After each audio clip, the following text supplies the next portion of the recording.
All right, all right. Peace and blessings. Good afternoon, good evening, good day, my friends, my friend, colleagues, comrades, allies.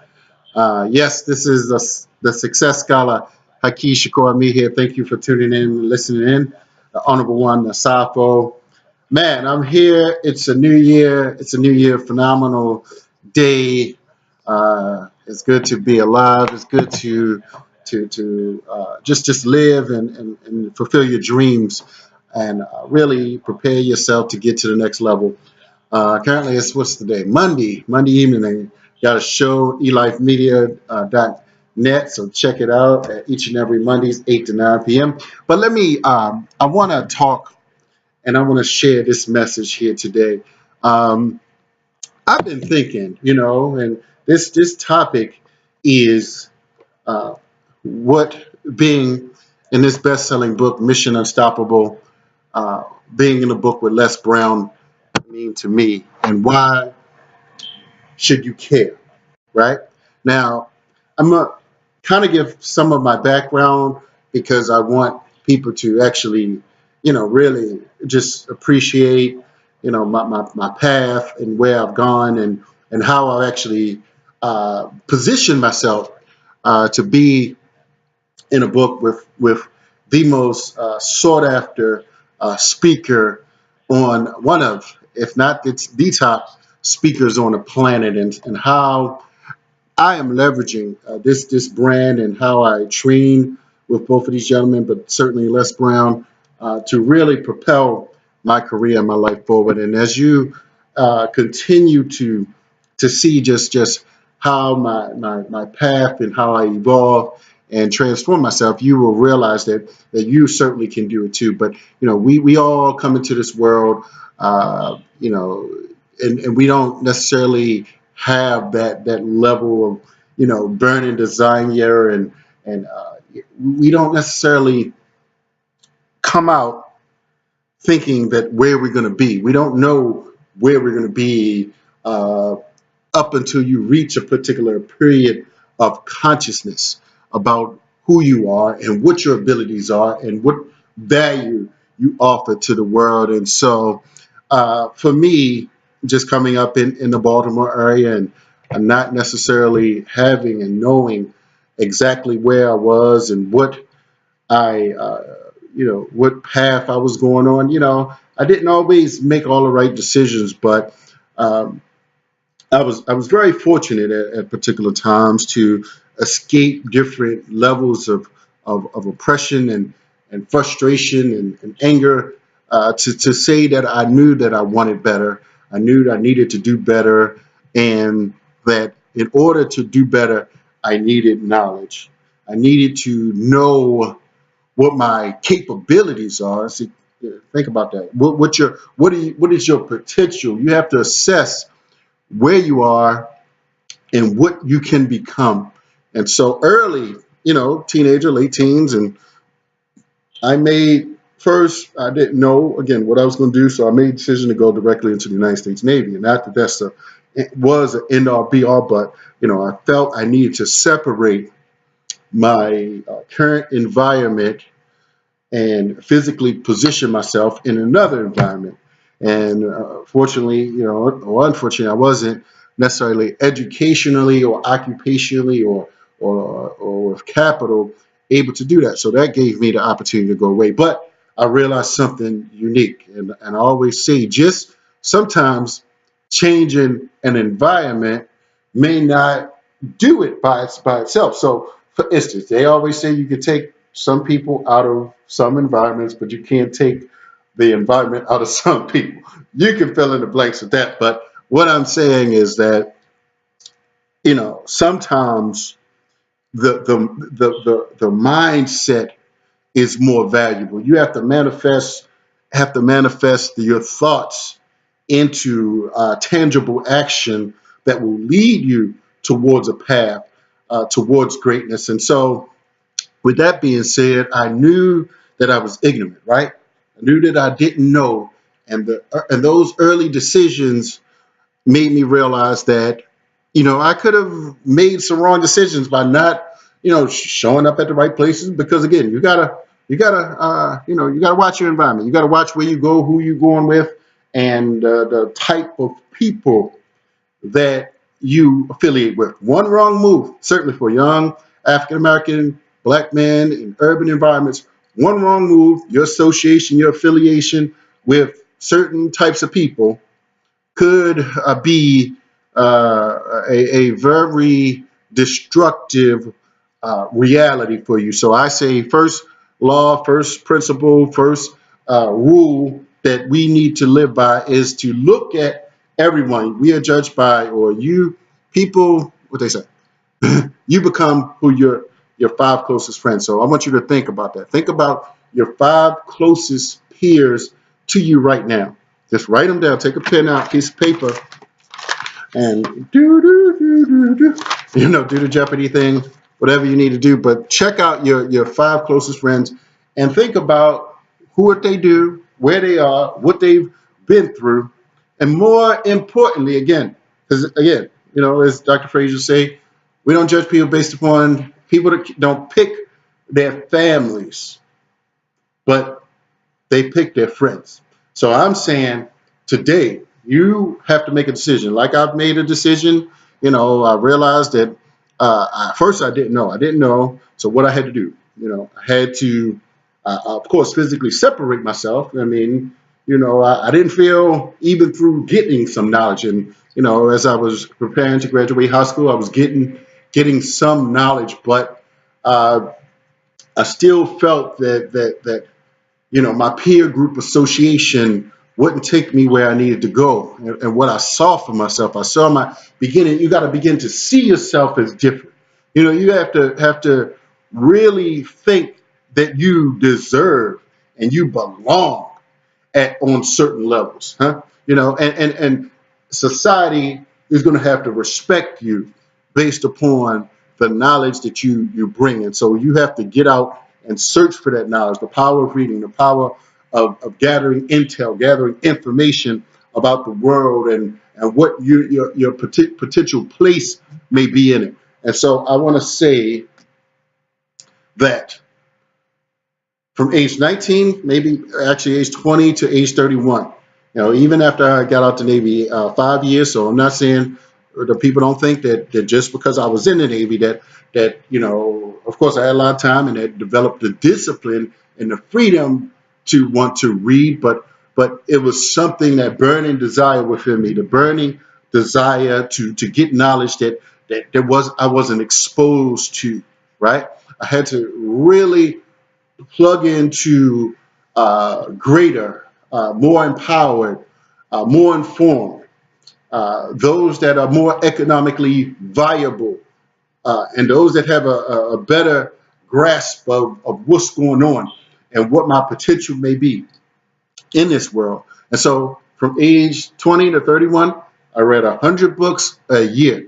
That's right. Yes. 100. Yes. And I know some people look at me like, did you really? Or or why you got to read like that? And I listen to, and it's only a few people that I know that have done that have read that to that level. And most of them are super achievers, super successful scholars, real critical thinkers. But it takes a special person to, and sometimes you might not have a life. It might be a little off on some levels because you're not doing what everybody else is doing. You're putting yourself in a space where in a zone, if you will. Like I recall hearing stories about Kobe Bryant and Michael Jordan, how they would be the last ones to leave the basketball court, shooting shots from the free throw line, day and night, just day and night. They lived to cultivate the craft, but I didn't necessarily believe that I had a craft, or I didn't. I was a good in sports. I was a good baseball player early on, but I didn't have that level of genius, academics, or talents. But one thing I learned is that even if I did not, if I even if I didn't necessarily have all these attributes, or that being a medical doctor, or what people perceive as being successful, uh, or a lawyer, or some other, what people perceive as success, high-ranking professional.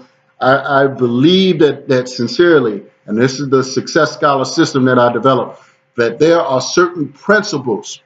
There are certain principles that all of us can live by. We all have 24 hours in a day. There are certain strategies that we can live by to totally round ourselves and beat out the competition, and beat out, everybody else out here. We're just living these principles, and you can have, a quality of life, a decent life where you are, I'm just going to be on there, make a decent six-figure or more year salary, or at least an upper high two-figure salary. And so that's what I want to, prepare you towards, just truly having your life priorities, your time management priorities. What's important to you? You have to ask yourself a question.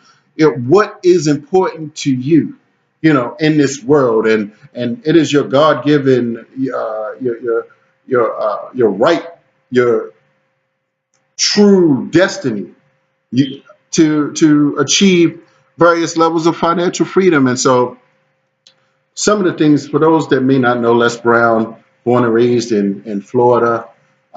He was a twin, and actually his story is on page, let me show you, on page, well, it's the forward, actually, the intro.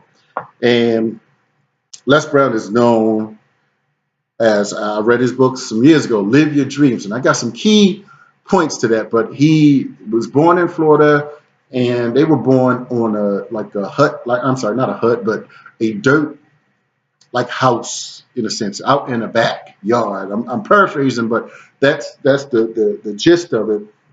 And he was labeled educable, mentally retarded, at the early age, in elementary school, I believe he said it was. Now, with that being said, when you hear about an individual where they are labeled, now we can talk about, Amos Wilson and, Jawanzical Jufu about the labeling of young black males. So that's another discussion that we need to deal with for sure. For sure, we need to deal with this labeling of individuals by some teachers that may not think that you are supposed to be anything in life. But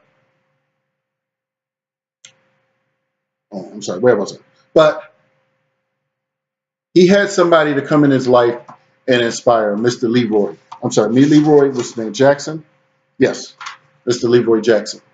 And so I say all of that to say that Les Brown speaks all over the world. And, when I went to New York, I saw a training, a VIP reception that we had in New York. I've gone to several events with Les, the Get Motivated conference, one in North Carolina, and the one in Philadelphia, the one in Baltimore, the one in DC. So I've kind of been all around with Les Brown, just really grinding, assisting, just building it up, building up. That's what Tony Robbins did for Jim Rohn. And let me just share, for those who may not know Tony Robbins, he, speaks all over the world, does amazing Unleash the Power conference. And, I was going to go next, actually, it's about coming up next week. Actually, it's this weekend, maybe. So, but Tony Robbins has this amazing conference called Unleash the Power.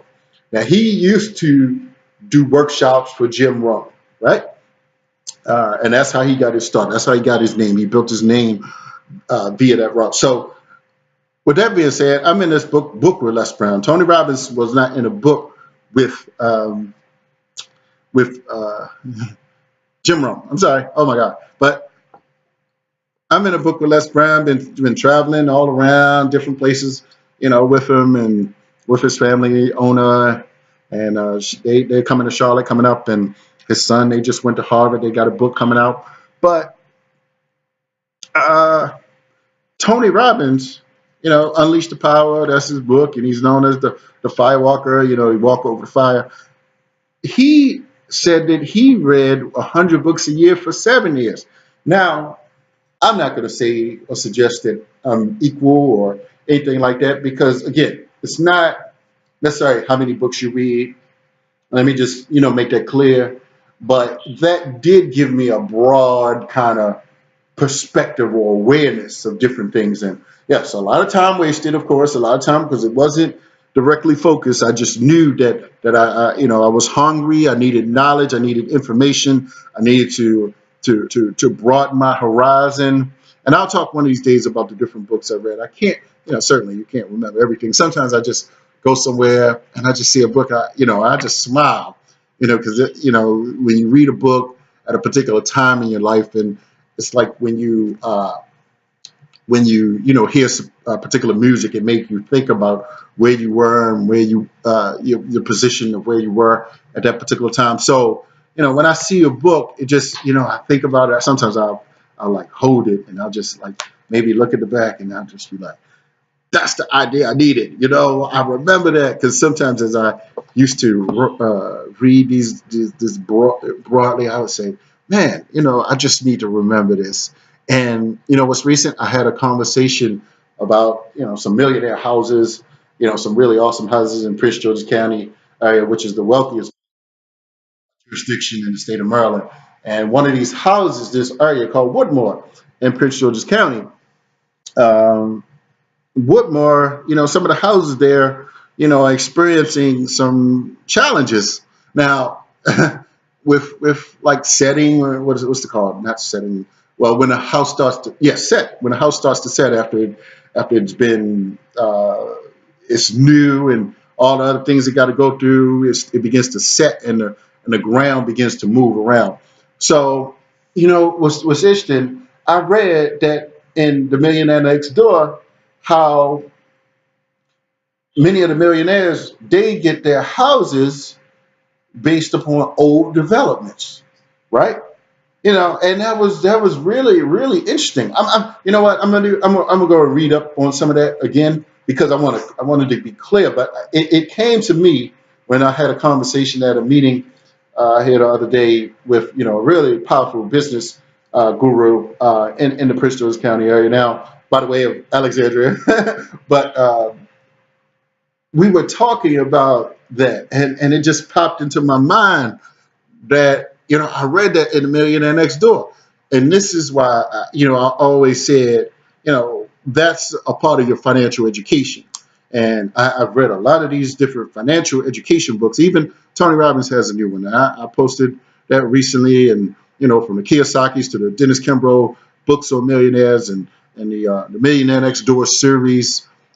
All of these are really good books to kind of get you rounded, and it made me really think, just how I'm able to retain uh, information, how I'm able to retain some of this at the critical times, and just like it just popped up, it just popped into my mind, like, wow, yeah, that's what I read there. So to make a long story short, so I'm saying that why you should care because in the future, just coming from the background of I've been aware and involved in the conscious environment with the historical books, the black psychologists, African American psychologists, and most of the historians and even some of the activists. And so, just really, going through this path and being in this book, I'm saying that things are going to happen from this. Things are going to tremendously happen, and why you should care because I care about you. I care about your future. I care about making progress. But you know what? I had to learn that some people are not going to make the right steps, because of lack of information and lack of not just information, lack of mentors or coaches, shall I say. You may not have the right guides or the people that you can follow you to, that choose to follow you to greatness, to choose to follow you on the path that you're going on. And so people, and you can check out my 2016 year in review. It's on eLife Media. It's on YouTube as well. But eLife Media, Haki Ami, uh, where I dropped everything I did in 2016, and it was just a phenomenal year for me. And but it's just like, man, people, they see the different books. It's like, all right, like, come on, let's come to the table.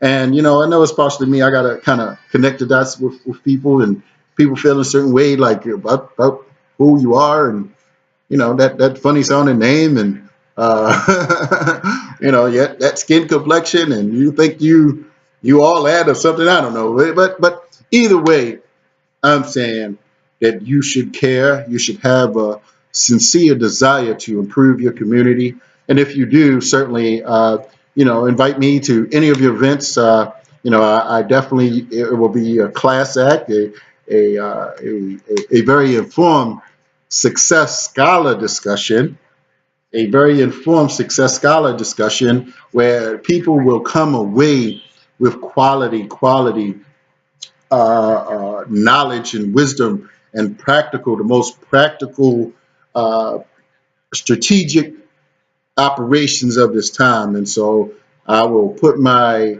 life on it that there's no one out here that can dissect different areas of study like the Success Scholar and move you and your community forward. So I'm saying, let's partner, let's collaborate, let's work together. Holler at the Success Scholar. Go to my website. Of course, you can get this best-selling book. But invite me to your event. Let's put together some events. I'm ready to do some teleseminars and some online webinars. I'm ready to get it. Let's get it in 2017, brothers and sisters. So you can get my book, Success Scholar, HAKI.com, with Les Brown, Dr. George Frazier. And for those that are interested in learning how to speak publicly, I've been, I did the Black Caucus this year. That was pretty big. I was like, oh man, I'm flexing now. Did the Urban League Conference, and interviewed the brother as well. So and did a group speakeroo. And of course I have my own radio show, but it's time to expand beyond that. So invite the Success Scholar in to drop some real knowledge. We can talk about where we want to go, but definitely, I come in a vein of Kunjufu, of Amos Wilson, of John Henry Clark, of Les and George Frazier. It's just like that fine fly Success Scholar type of dynamic that only Haki Shakur Ami, the Honorable One, a Safo Success Scholar, can bring. So, if you're ready to make some moves, ready to really and truly do something, holler at the Success Scholar. Send me an email, hakiami@gmail. Haki, HAKIAMMI @gmail. All right. Talk to you soon, brothers and sisters. Thank you. Peace.